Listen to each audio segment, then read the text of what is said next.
Film की शुरुआत Mickey से होती है जो बर्फ में लथपथ दो चट्टानों के दरमियान फंसा हुआ था। यहाँ पर एक आदमी आता है जो उसे बचाता नहीं बल्कि उससे हंसते हुए पूछता है, मरना कैसा लगता है मिकी? तुम तो बार बार मरकर जिंदा हो जाते हो।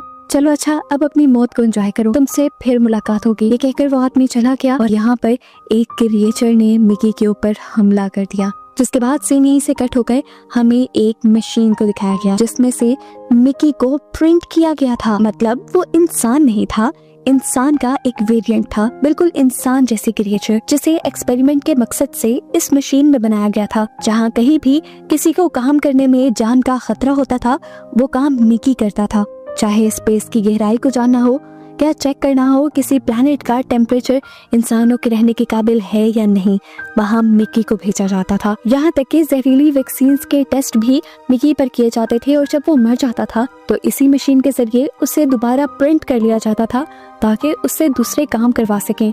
और नए मिकी को बनाने के बाद उसकी पुरानी मेमोरी भी उसके दिमाग में इंस्टॉल कर दी जाती थी।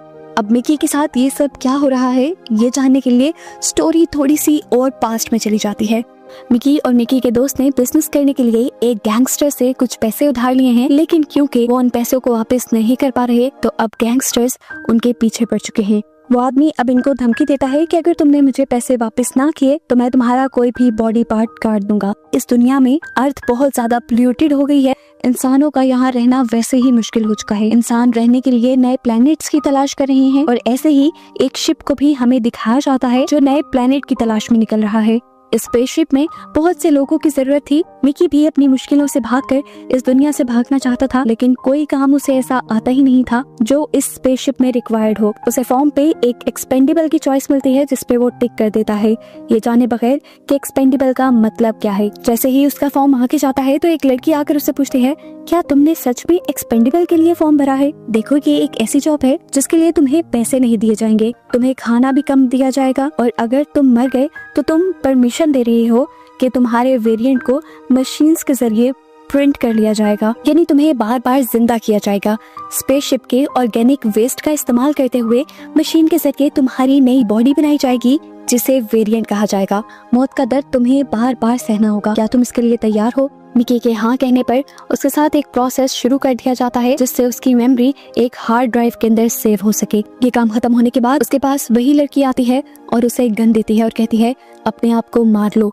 मिकी को ना चाहते हुए भी अपने आप को शूट करना पड़ता है, जिसके बाद मिकी की इस बॉडी को ऑर्गेनिक वेस्ट पे फेंक दिया जाता है। कुछ देर बाद मशीन के जरिए उसकी एक दूसरी बॉडी प्रिंट कर ली जाती है जिसे आम लोगों के साथ आम नॉर्मल काम करते हुए दिखाया जाता है। अब यहीं पर हमें केनेथ मार्शल को भी दिखाया जाता है। वो स्पीच देता है कि हम जल्द ही इंसानों के लिए एक नया प्लैनेट रहने के काबिल बना लेंगे और सभी उसकी स्पीच पे तालियां बजाते हैं। मिकी को इसकी बातों में ज्यादा इंटरेस्ट नहीं था। वो खाना खाने के लिए एक जगह बैठा तो उसके पास एक सिक्योरिटी एजेंट नाशा बैठी हुई थी। ये दोनों बातें करने लगे और देखते ही देखते इनके दरमियान में दोस्ती हो गई। ये लोग अपना ज्यादा ज्यादा वक्त साथ गुजारना शुरू कर देते हैं और जल्द ही इनकी दोस्ती प्यार में बदल जाती है। मिकी की लाइफ तो यूं ही चलती रहती है कि कई मर्तबा उसे मार दिया जाता है और दोबारा प्रिंट यानी दोबारा जिंदा होने के बाद भी वो नाशा के पास ही आता है। और फाइनली ये लोग निफ्लिम प्लैनेट के पास पहुंच जाते हैं। यहाँ पे बर्फ थी जिससे पता चला कि यहाँ पर पानी के साथ साथ ऑक्सीजन भी मौजूद है, लेकिन क्या यहाँ का एनवायरनमेंट सांस लेने के काबिल है भी या नहीं, ये चेक करने के लिए मिकी को प्लैनेट पे उतारा जाता है। उससे मास्क हटाने को कहा जाता है जिसकी वजह से यहाँ पे मौजूद बहुत सारे बैक्टीरियाज उसके अंदर चले जाते हैं। उसकी तबीयत बिगड़ने लगती है और उसके नाक से बहुत ज्यादा खून आने लग जाता है। मिकी के अंदर के बैक्टीरियाज को चेक करते हुए साइंटिस्ट उन बैक्टीरियाज के खिलाफ वैक्सीन बनाना शुरू कर देते हैं। इन वैक्सीन को बार बार मिकी के ऊपर टेस्ट किया जाता है और मिकी को नेफ्लिम प्लैनेट पर भेजा जाता है। इस एक्सपेरिमेंट के लिए लगभग 12 से 13 बार ये लोग मिकी की जान ले लेते हैं और आखिर फिर एक ऐसा एंटीडोट, एक ऐसी वैक्सीन बनाने में तैयार हो जाते हैं जिसको लगाने के बाद इंसान नेफ्लिम प्लैनेट पर सांस ले सकते थे। एक्सपेरिमेंट के पास होने के बाद अब मिकी के साथ 3 और क्रू मेंबर नेफ्लिम प्लैनेट पर उतरते हैं। इस प्लैनेट को एक्सप्लोर करते हुए एकदम से बर्फ की चट्टानें हिलने लगती हैं और एक जवान लड़की बर्फ की एक चट्टान के नीचे आ जाती है। ये जानकर सभी लोगों को बहुत दुख होता है।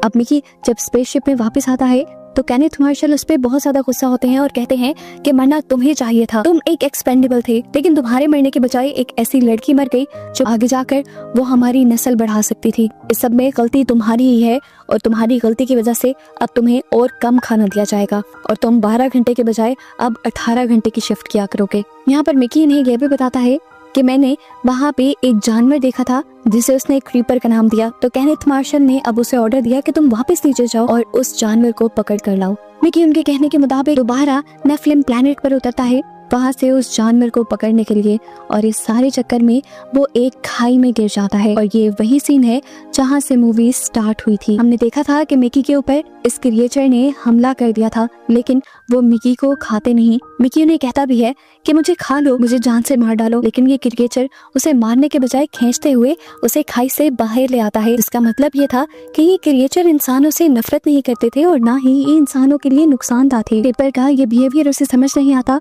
और वो दोबारा एक ट्रक पर बैठ जाता है जो उनकी स्पेस शटल के पास ही जा रहा था। इस ट्रक में 2 बड़े बड़े कीमती पत्थर थे जो इसी प्लैनेट से लिए गए थे। इसी पत्थरों के साथ वो भी अपनी स्पेस शटल में वापस आ जाता है। थका होने की वजह से वो पहले उस क्रीपर के बारे में इन लोगों को नहीं बताता और अपने रूम में जाकर सो जाता है। घंटों बाद जब वो नींद से उठा तो डर गया ये देखते हुए कि उसके साथ एक और मिकी भी था, यानी इन्होंने मिकी को मरा हुआ समझकर उसका एक नया वेरिएंट मिकी 18 बना लिया था। मिकी 17 इस वेरिएंट को कुछ नहीं कहता, लेकिन मिकी 18 मिकी 17 को मारने पे तुल जाता है और कहता है कि तुमने अपनी लाइफ जितनी जीनी थी जी ली, मुझे तो अभी बने 2 ही घंटे हुए हैं, इसलिए तुम्हें मर जाना चाहिए। वैसे भी एक से ज्यादा मल्टीपल्स का रहना इलीगल है।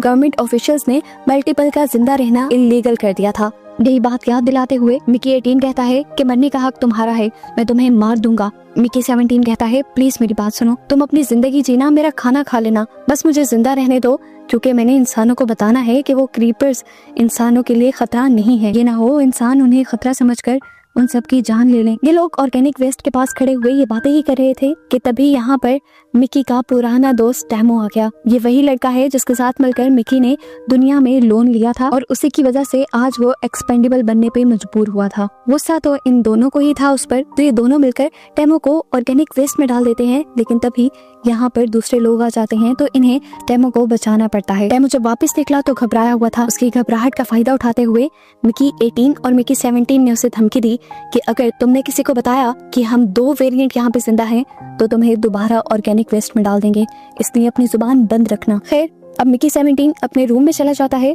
और मिकी 18 को नासा के लोग ले जाते हैं अपने कुछ काम करवाने के लिए। थोड़ी देर में मिकी के रूम में केनेथ मार्शल के लोग आते हैं और मिकी 17 को उठाकर ले जाते हैं, ये कहते हुए कि तुम्हारे लिए एक दावत अरेंज की है। मिकी बहुत खुश हुआ। केनेथ मार्शल ने आज उसे इज्जत भी दी और उसे खाना भी खाने को दिया। मिकी 17 जिसने काफी टाइम से खाना नहीं खाया था वो तो इस खाने पे टूट पड़ा। वो तो धड़ाधड़ इस खाने को खा रहा था कि तभी यहाँ पर जेमा आ गई जो यहाँ की साइंटिस्ट है। वो केनेथ मार्शल को कहती है ये बिल्कुल अच्छी बात नहीं कि आप किसी को दावत पे बुलाएं, उसे इज्जत दें और उसके बाद उसे एक्सपेरिमेंट वाला गंदा खाना खिला दें। यहाँ पर मिकी 17 को पता चलता है ये सिंथेटिक मीट था, यानी आर्टिफिशियली बनाया गया मीट था जिसे पहले एक एक्सपेंडेबल पे ट्राई किया जा रहा था कि क्या ये इंसानों के खाने के काबिल है भी या नहीं। अभी उसने ये बात सुनी थी कि ये मीट उसे रिएक्ट करने लग गया, उसका गला सूज गया, उसे वॉमिट होने लगी। ये देखकर सब लोग जान गए कि सिंथेटिक मीट यानी आर्टिफिशियल मीट जो उन्होंने बनाया था वो खराब था। अभी ये सब चल ही रहा था कि साइंटिस्ट ने आकर उसे एक इंजेक्शन लगाया था। एकदम से मिकी की तबीयत भी ठीक हो गई, लेकिन जो उसके साथ बिहेवियर रखा गया था जेमा को वो बिल्कुल पसंद नहीं आता। वो उसे लेकर अपने साथ अपने कैबिन में आ जाती है और उसे चाय भी देती है।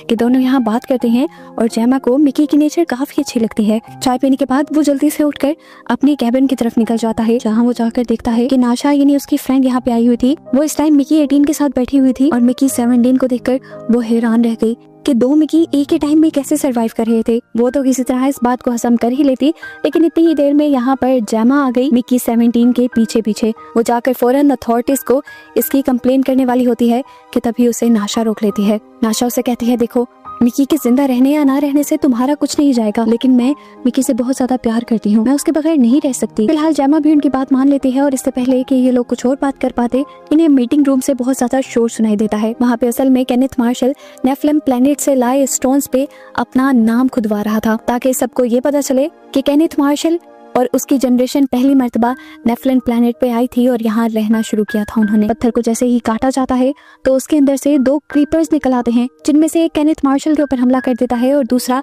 यहीं पर रेंगने लग जाता है। यहाँ पे भगदड़ मच जाती है, जिनकी आवाजें सुनकर ही जेमा और नाशा यहाँ पे आई थी। सिक्योरिटी गार्ड्स ने उस क्रीपर को तो फौरन मार दिया था जिसने केनेथ मार्शल पे हमला किया था, लेकिन हम देखते हैं कि यहाँ पर अब मिकी 18, जिसे केनेथ मार्शल पे बहुत ज्यादा गुस्सा था क्योंकि उसकी वजह से उसकी बार बार जान जाती थी, वो केनेथ मार्शल को मारने की कोशिश करता है। ऐसे मिकी 18 की गलती की वजह से सब लोगों का ध्यान मिकी 17 और 18 दोनों पे चला जाता है और उनके साथ साथ नाशा को भी पकड़ लिया जाता है क्योंकि नाशा ने इस चीज की रिपोर्ट नहीं की थी। हम देखते हैं कि अब उस क्रीपर को भी पकड़ लिया गया था जो छूटकर भागा था और उस पर नए नए एक्सपेरिमेंट्स इन लोगों ने स्टार्ट कर दिए थे। अब नाशा और मिकी 17 बातें ही कर रहे थे कि यहाँ पर टेमो आ गया। वो मिकी से कहता है, देखो यार, अर्थ पे जिससे हमने लोन लिया था वो कह रहा है कि जल्द ही हम उसके पैसे वापस करें।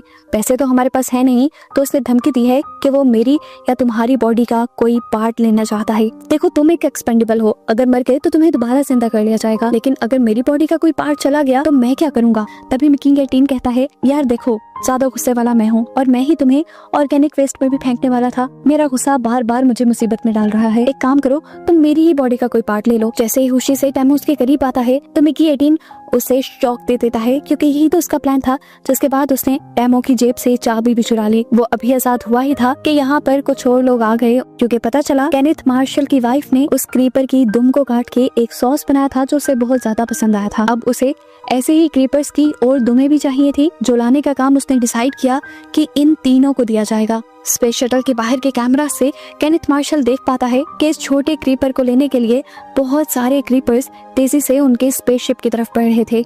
वो तो इन सबको मारना ही चाहता था, लेकिन फिर उसके सेक्रेटरी ने कहा कि इन क्रिएचर्स को मारकर क्या होगा, आपका तो कोई फायदा नहीं होगा। पहले इन तीनों को जाने दें और इनको अपना काम करने दें। जब इन क्रिएचर्स की दुमें आप लोगों को मिल जाएंगी उसके बाद मार दीजिएगा आप इन्हें। नाशा को उसकी बातें सुनकर बहुत ज्यादा गुस्सा आ रहा था। वो केनेथ के ऊपर बोलने लग जाती है, चिल्लाने लग जाती है, कितने बेहिस इंसान हो, अपनी जुबान के टेस्ट के लिए तुम इतनी क्रिएचर्स को दर्द दोगे, तुम्हें बिल्कुल शर्म नहीं आती ना। उसके बाद से केनेथ मार्शल को गुस्सा आ जाता है और वो उसको सजा देने के लिए छोटे क्रीपर को एक रस्सी से बांधकर उसकी रस्सी नाशा के दांतों में पकड़ा देता है और उसे ऑर्गेनिक वेस्ट के पास जाकर खड़ा कर देता है और कहता है कि अगर ये रस्सी छूटी तो देखो ये मारा जाएगा। अब उस छोटे क्रीपर की जान बचाने के लिए नाशा दांतों में रस्सी पकड़े खड़ी थी, जबकि मिकी 17 और मिकी 18 को स्पेसशिप से नेफलिन प्लैनेट के ऊपर उतार दिया गया था। उन्हें ज्यादा दूर जाने की जरूरत नहीं पड़ी थी। क्रिएचर सारी तकरीबन स्पेस शटल के पास ही थी। अब मिकी 17 जो पहले भी यहाँ की एक क्रिएचर से मिल चुका था, वो इन क्रिएचर से बात करना चाहता था और सब चीजों को रिजॉल्व करना चाहता था। वो क्रिएचर को बताता है कि ये इंसान है, इनके पास बहुत सी जहरीली गैसेस हैं जो छोड़कर वो तुम सबको मार देंगे। इस क्रिएचर के पास टेलीकाइनेसिस पावर थी, यानी अपना मैसेज मिकी 17 के माइंड में पहुंचा सकता था। वो कहता है कि हमारे एक क्रीपर को तुमने मार दिया है और एक क्रीपर तुम्हारे पास है। अगर तुम मरे हुए क्रीपर के बदले अपने किसी साथी को मार दो और मेरे दूसरे क्रीपर को लाकर वापस हमें दे दो तो मैं भी तुम सबको बख्श दूंगा। नहीं तो हमारे पास भी ऐसी पावर्स है जिनसे हम तुम्हें तबाह कर सकते हैं। हमारे पास कुछ ऐसी साउंड वेव्स निकालने की ताकत है जो तुम्हारे कान क्या तुम्हारे दिमाग तक को फाड़ देंगी। इसी चीज की एग्जांपल देने के लिए वो क्रिएचर जोर से चिल्लाने लगती है। ये आवाज इतनी ज्यादा भयानक थी कि मिकी 17 और 18 को अपनी जान बचाने के लिए अपने कान बंद करने पड़े। मिकी 17 ये बात समझ चुका था कि ये क्रिएचर्स बहुत ज्यादा ताकतवर हैं। यही बात वो बताने के लिए स्पेसशिप के कैमरा के पास जाता है और हाथ हिलाकर ये समझाने की कोशिश करता है कि क्रीपर के बच्चे को छोड़ दो। नाशा उसका ये इशारा समझ चुकी थी, लेकिन केनेथ मार्शल को लगा कि मिकी उन क्रिएचर से कुछ बातचीत कर रहा है। केनेथ कहता है कि बातचीत तो मुझे करना चाहिए, मैं लीडर हूँ। पीछे से उसका सेक्रेटरी भी कहता है, जी सर, आप बाहर जाएं, आप उनसे बात करें।